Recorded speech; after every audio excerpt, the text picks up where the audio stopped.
Welcome back to the Revenue Management Whiteboard, where we break down key revenue management concepts for motels and small hotels in simple, practical terms to help you make smarter decisions and boost your results at your property. In today's video, we're going to be looking at your room type. So your standard room, your twin room, your queen room, your family room, for example. And we're going to look at the booking pattern for each of the room types. And then we're going to discuss how can we use that information to increase our revenue at the property. So to start with, the most obvious one for us is that the family room doesn't get booked close to arrival. So on the day of arrival, 1 to 2 days before arrival, and 3 to 6 days before arrival, there's very low numbers of booking. So what that means is, okay, let's do some brainstorming. We know that short lead, 0 to 7 days, our family rooms just aren't selling. If we have a look at our options, what can we do? What can you do to sell out those family rooms? The first concept is to consider moving your smaller bookings into your family room. If your standard, twin and queen are near 100%, free up those rooms into the family room.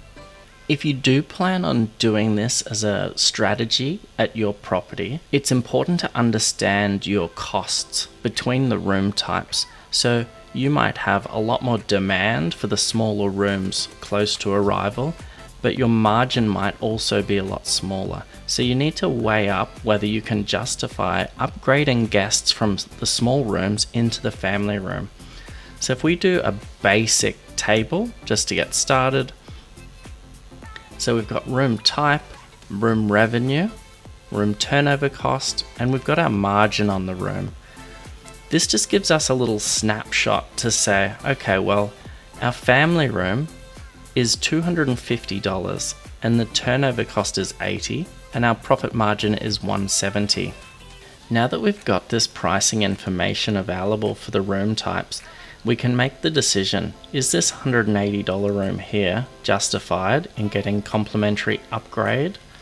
We know that our big family room's not selling very much close to arrival, but we know that these smaller rooms do.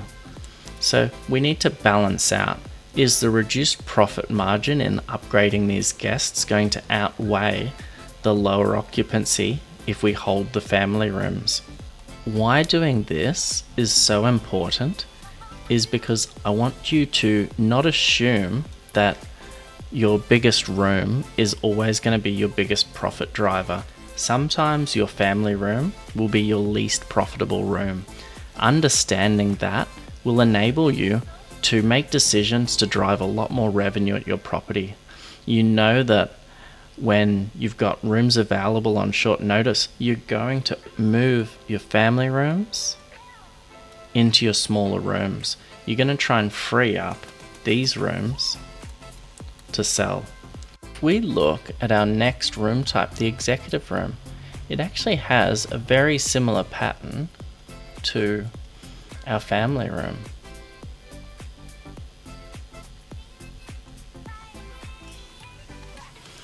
So we could in fact treat the executive room in a fairly similar way to the family room, where close to arrival we could start to look at complimentary upgrades for some of our smaller, cheaper room types. Providing that the margin is not much different for our executive room versus our standard or queen room, we would look to do upgrades fairly regularly. And I would make it a point when I'm talking with the guests. Thanks for staying with us again as one of our regular guests. On this occasion, we've done a complimentary upgrade into our executive room for you. This is a great way to build customer relationships and rapport. And it's also going to free up the rooms that are most likely to sell close to arrival. I like to have a mix of rooms. If you think about it, if you've got 100 guests and they each have varying requirements. You've got king bed here, you've got family here, quiet room, downstairs. So you've got 100 guests and each has their own requirements.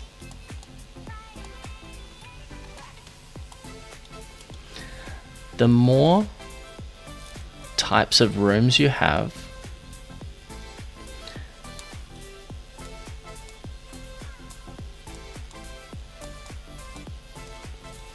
the more compatible you're going to be with these 100 guests and their requirements. So to recap, we've looked at overlaying your room type and your booking window. This gives us insight into how guests are booking different rooms, and it helps us prepare. Do we need to put in different rate strategies around different room types?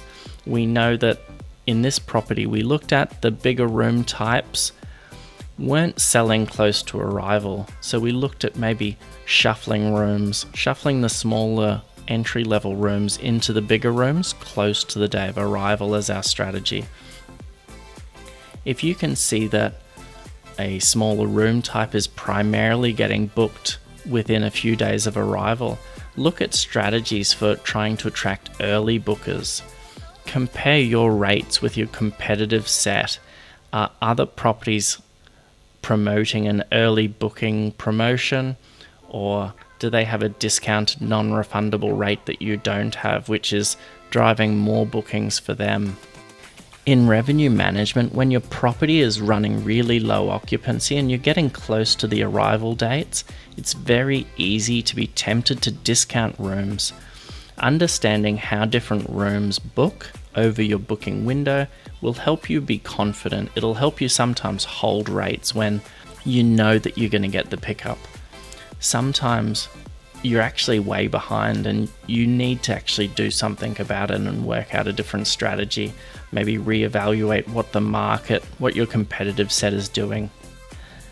There's so much we can look at with these booking windows and overlaying different things like room type or school holidays, for example. We've only covered one pattern with the family room. In your experience, what patterns do you see and what strategy do you use to maximize revenue at your property? Please comment below. The more comments and questions and feedback we get on these videos, the more value there'll be for everyone. Thank you very much for taking the time to watch. That's everything for today.